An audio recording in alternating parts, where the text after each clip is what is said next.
బీహార్ ఎన్నికల ప్రచార సభలో ప్రధాని నరేంద్ర మోదీ మాట్లాడుతున్నారు. ప్రత్యక్ష ప్రసారం ద్వారా చూద్దాం. गोपालगंज से भाजपा के उम्मीदवार श्रीमान सुभाष सिंह जी, कुचाईकोटे से भाजपा के उम्मीदवार श्रीमान काली प्रसाद पांडे जी, और विशाल संख्या में पधारे हुए मेरे प्यारे भाइयों और बहनों,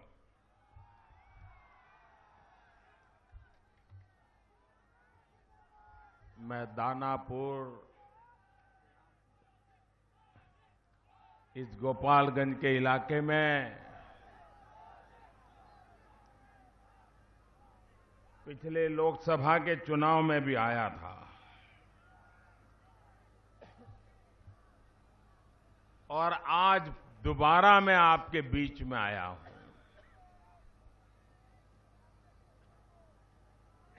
भाइयों बहनों,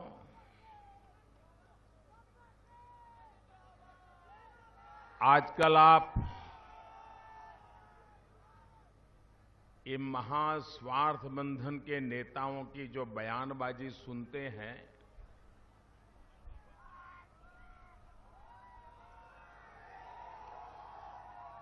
अनाप शनाप जो भाषाएं बोली जा रही हैं और शायद डिक्शनरी तो खाली हो गई है, लेकिन नई रोज रोज गालियां घड़ी जा रही है।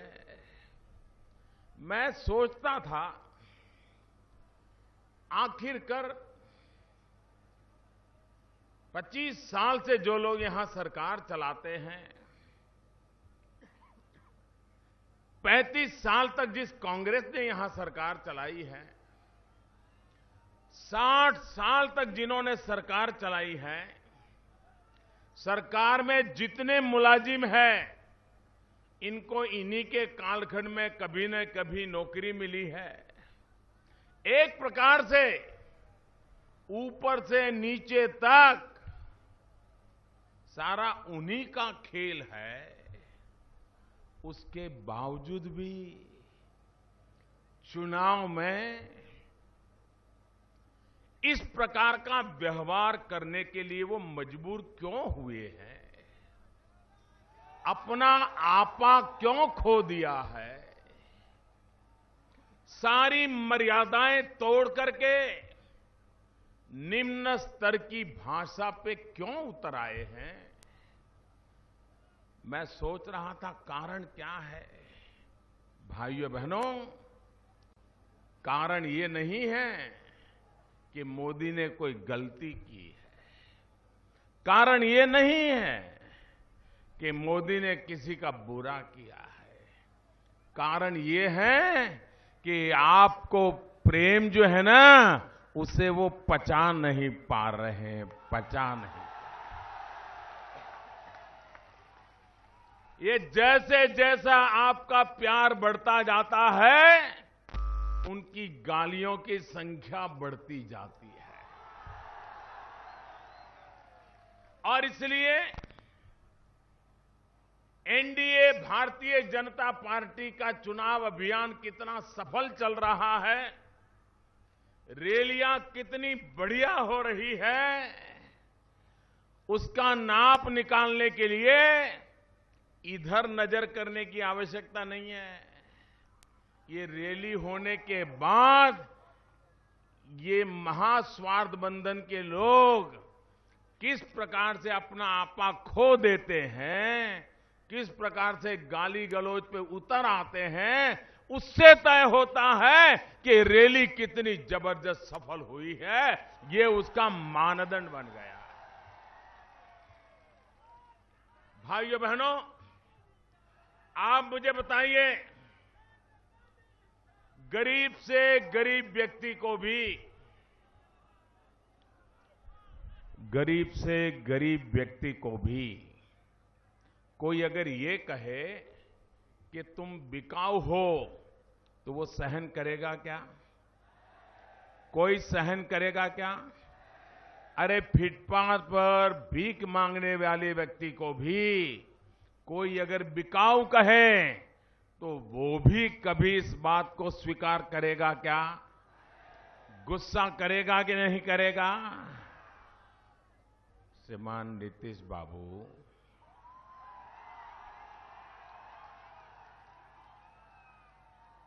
अरे चुनाव में तो हार जीत होती रहती है, ऐसा क्या गुस्सा कर रहे हो?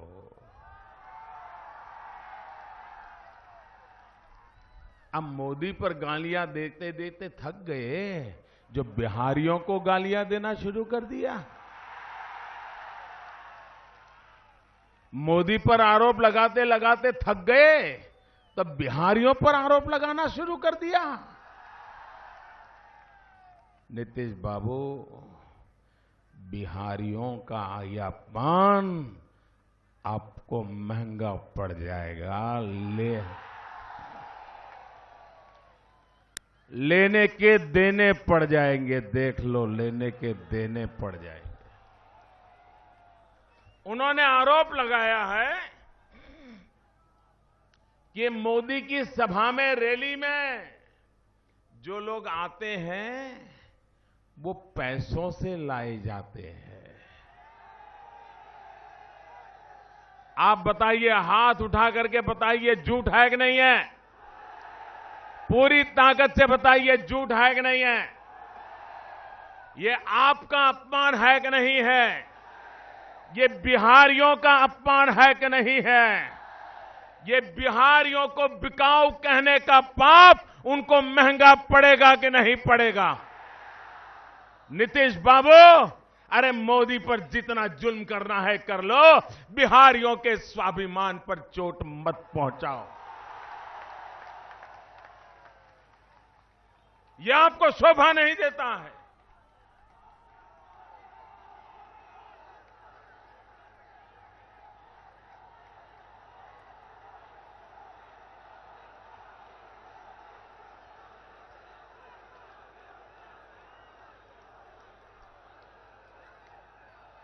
भाइयों बहनों, ये जनसागर कोई कल्पना कर सकता है?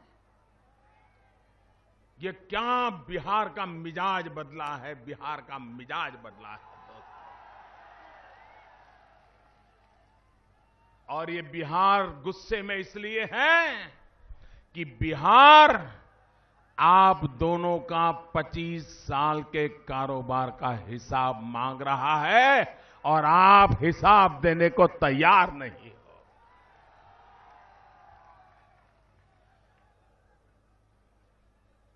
ये गोपालगंज लालू जी का गृह जिला है ना। गोपालगंज को क्या मिला? क्या मिला भाई?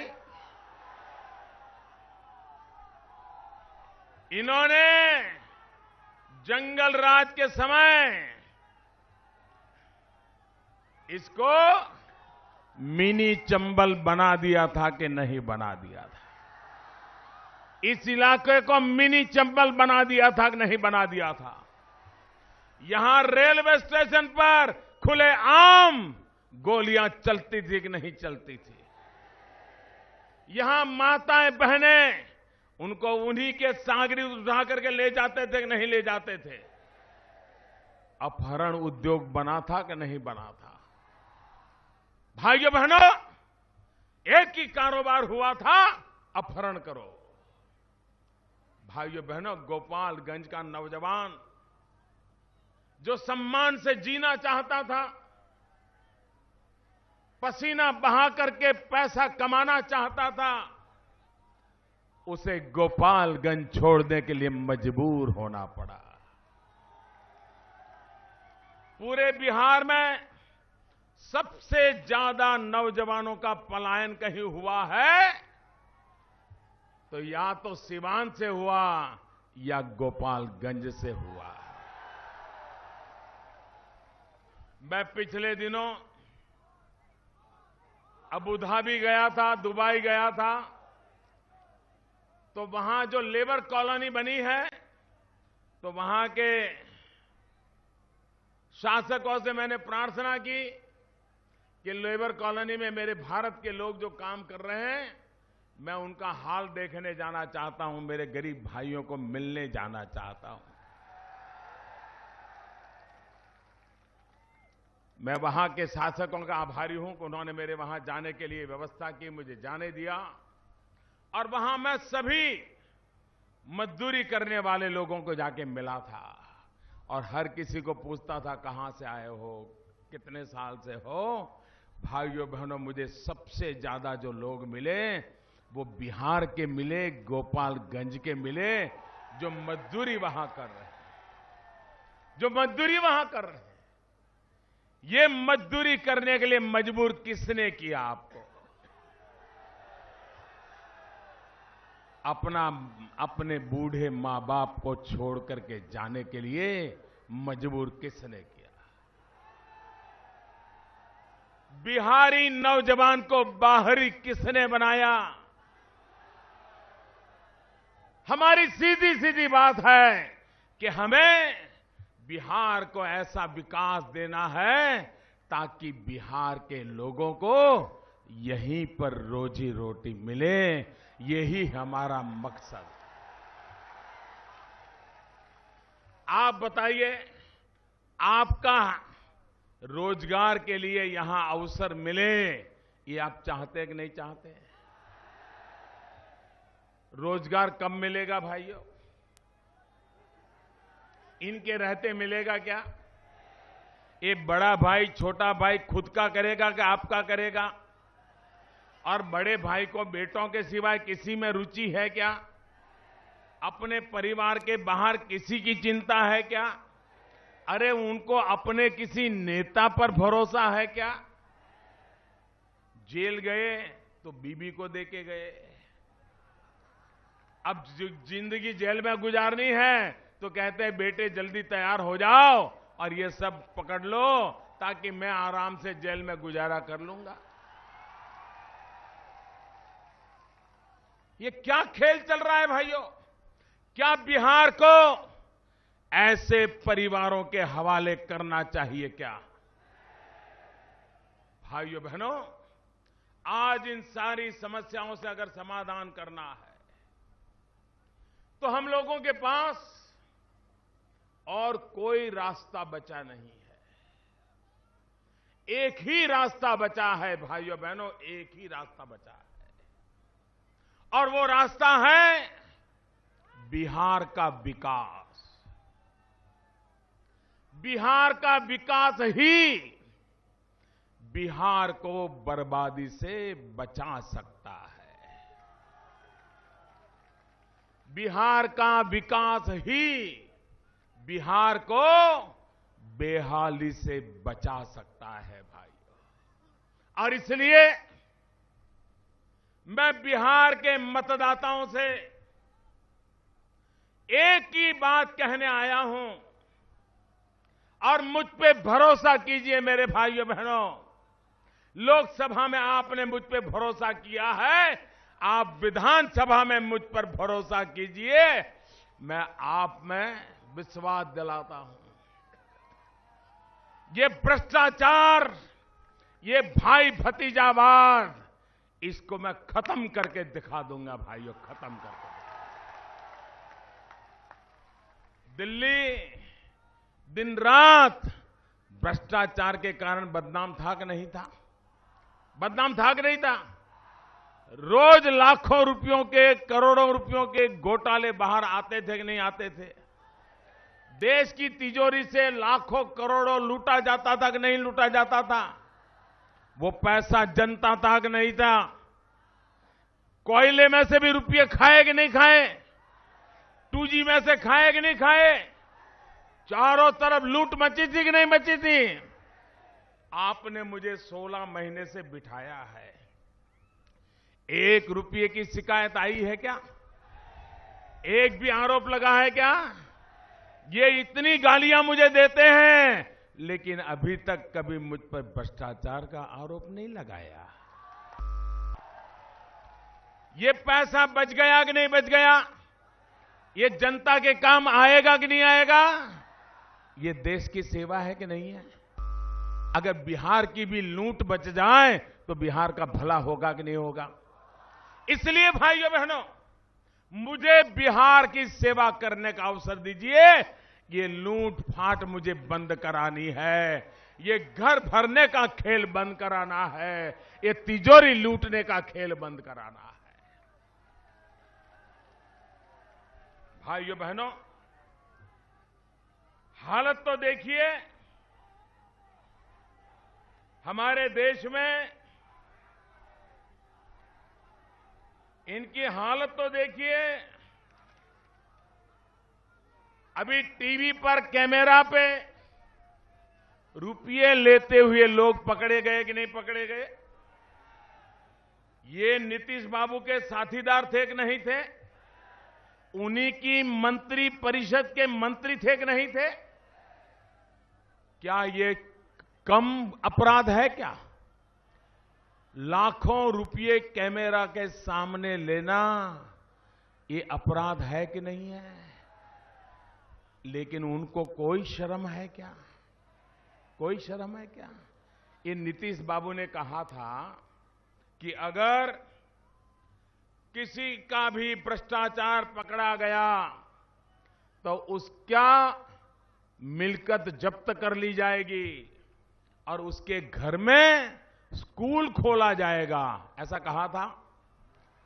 नीतीश जी ने कहा था ना कि भ्रष्टाचारियों के घरों को जब्त कर लिया जाएगा और उस घरों में स्कूल खोले जाएंगे, गरीबों के लिए स्कूल खोले जाएंगे। ये लालू जी को तो भ्रष्टाचार में जेल हुई है कि नहीं हुई है? ये जेल मैंने तो नहीं की, अदालत ने की है ना। जरा नीतीश बाबू बताइए, उनका घर कब्जे किया कि नहीं किया? उनके घर में स्कूल खोला कि नहीं खोला? एक काहे को लोगों को मूर्ख बना रहे हो भाई?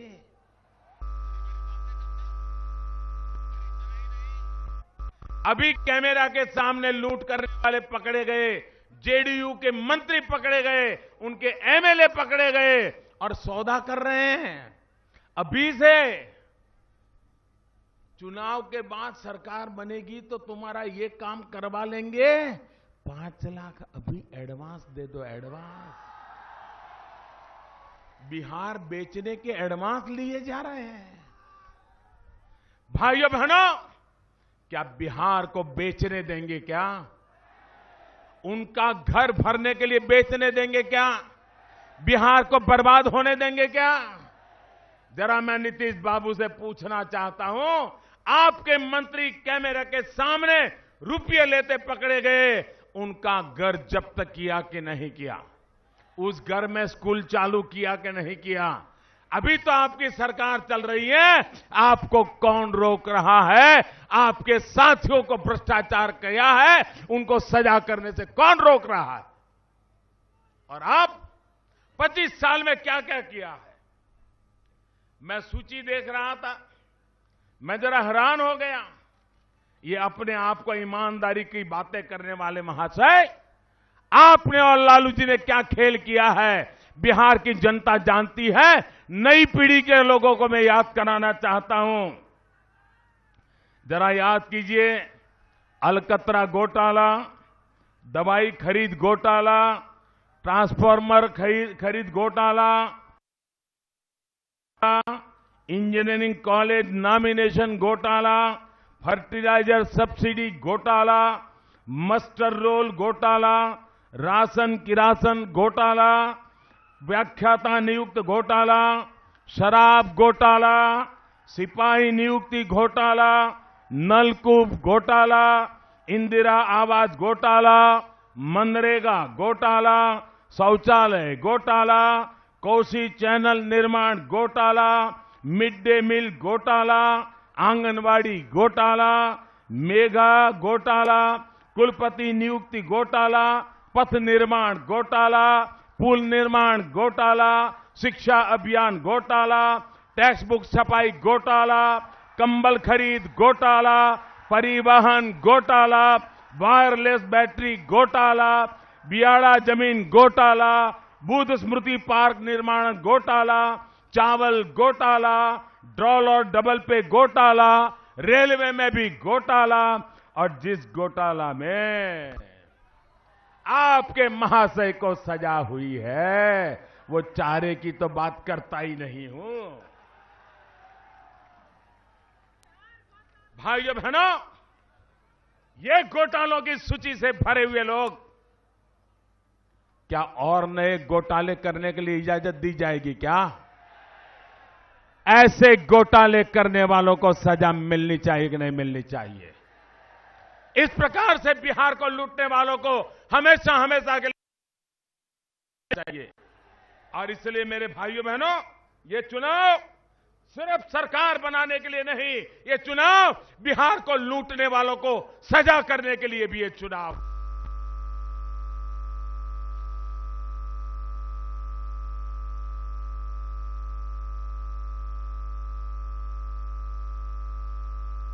तो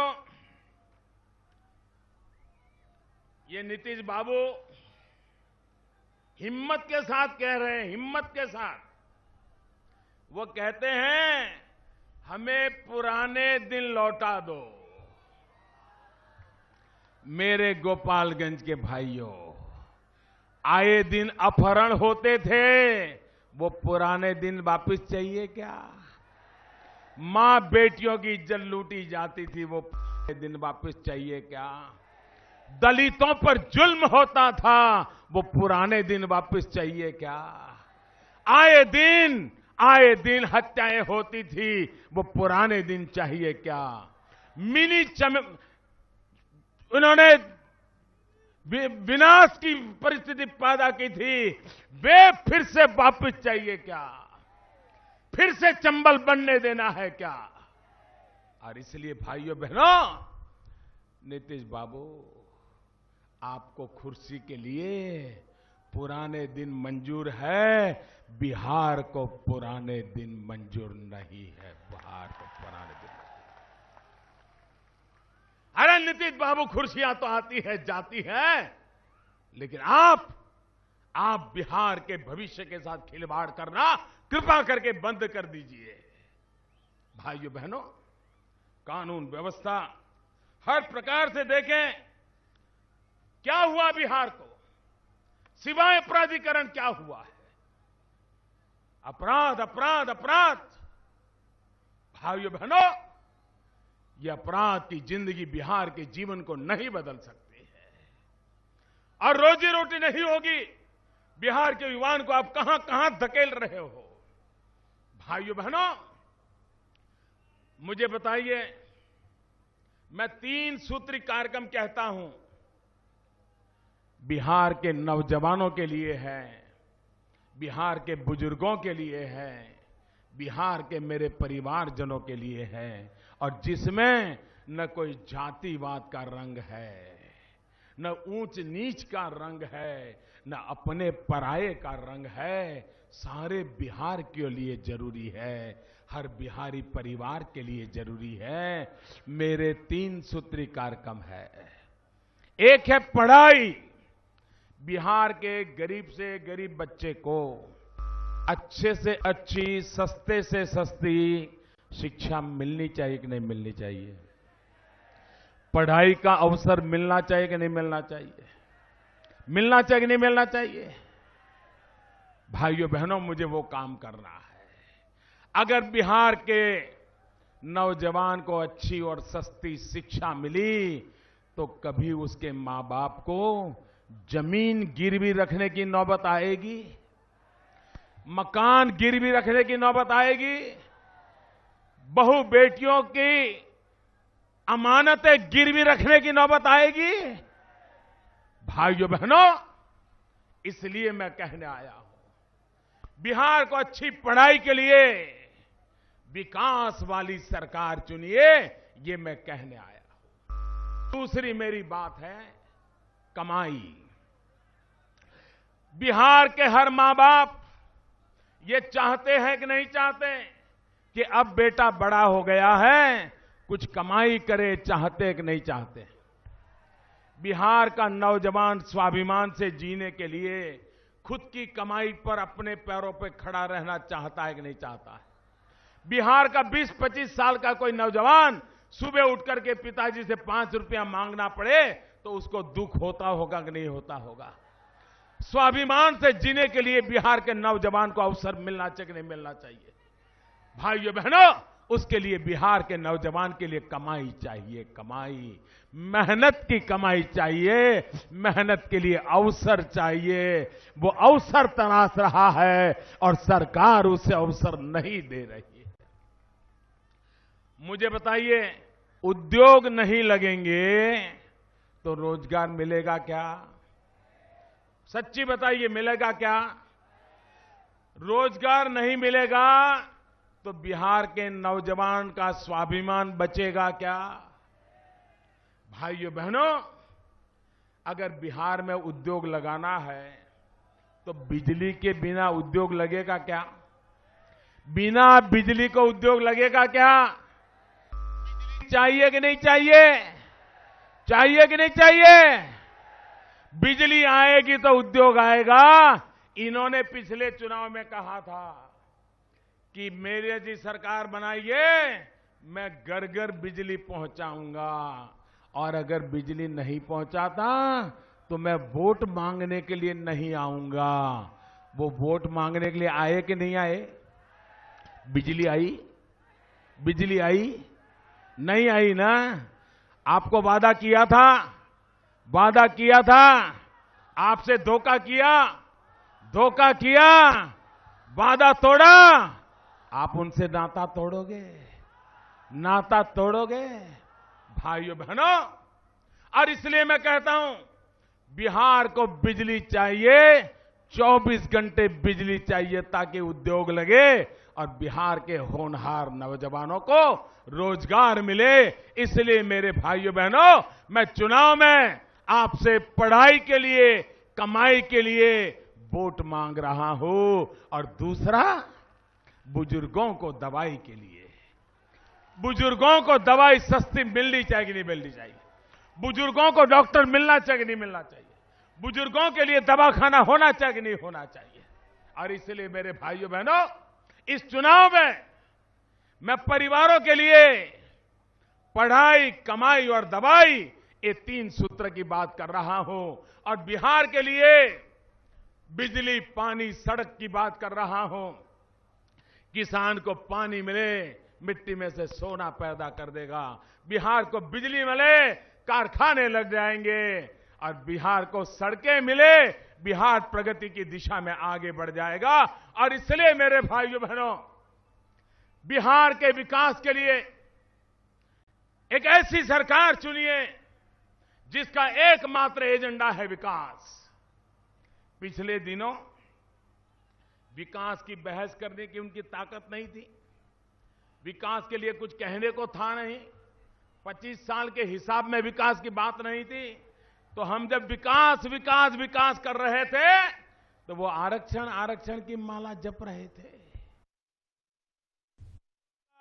आरक्षण में से हिस्सा निकाल करके संप्रदाय के आधार पर आरक्षण दिया जाए, ये उन्हीं का भाषण है। उनको मैं चुनौती देता हूं, हिम्मत हो तो जवाब दे, जवाब मांगिए बिहार के मेरे भाइयों बहनों। इतना झूठ बोलते हो और हल्की फुल्की बात करके भाग जाते हो। ये खेल लंबा नहीं चलने वाला है। भाइयों बहनों, मैंने गरीबी को देखा है। इन दिनों मुझे कह रहे हैं कि मोदी जी ने अपना प्रोफाइल बदल लिया। पहले तो मोदी विकास की बात करते थे, अब कह रहे हैं मैं तो चाय बेचता था, मैं तो गरीब मां का बेटा हूं, मैं तो पिछड़ा हूं, मैं तो अति पिछड़ा हूं। मैं जरा नीतीश बाबू को पूछना चाहता हूं, क्या इस देश के पिछड़े को विकास की बात करने का हक भी नहीं है क्या? ना मैं पिछड़ा हूं तो क्या मैं विकास पर बोल भी नहीं सकता हूं क्या? अगर मैं अति पिछड़ा हूं तो मैं विकास की चर्चा नहीं कर सकता हूं क्या? क्या मैं दलित मां का बेटा हूं इसलिए मैं विकास की बात नहीं कर सकता हूं? क्या विकास की बात करने का ठेका आप ही लोगों को दिया हुआ है क्या? ये आप ही का ठेका है क्या? प्रोफाइल बदल रहे हैं भाइयों बहनों। ये उनका अहंकार ही उनसे ये सब बुलवाता है, अहंकार बुलवाता है, ये अहंकार ही उनसे गलती करवाता है। और ऐसी निराशा अब उनको आपके पास आने की हिम्मत नहीं है, तांत्रिक के पास जाते हैं। आपको तो गाली देते हैं कि पैसे से आते हैं, लेकिन खुद तांत्रिक के चरणों में जाके रुपयों के ढेर करते हैं। अरे ये जनता आपको बचाने वाली नहीं है, तांत्रिक कुछ नहीं कर सकता है। लाइए 100 तांत्रिक ले आइए, जा सारे हिंदुस्तान के तांत्रिक इकट्ठे कर लो। क्या खेल बनाया आपने?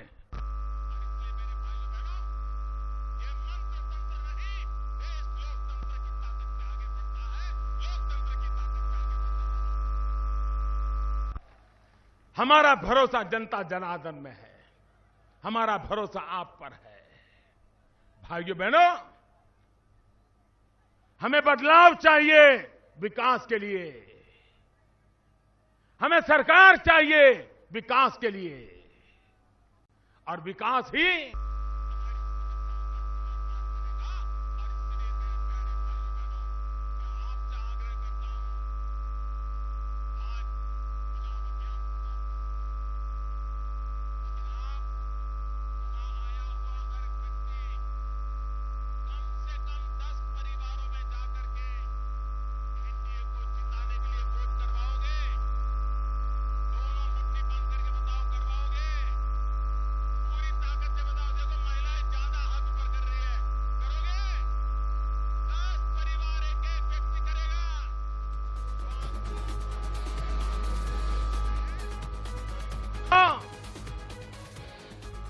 तीन चरण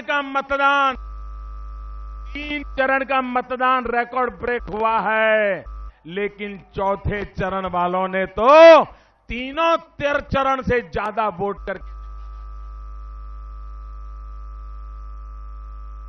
ज्यादा से ज्यादा मतदान चौथे चरण वाले करके आए।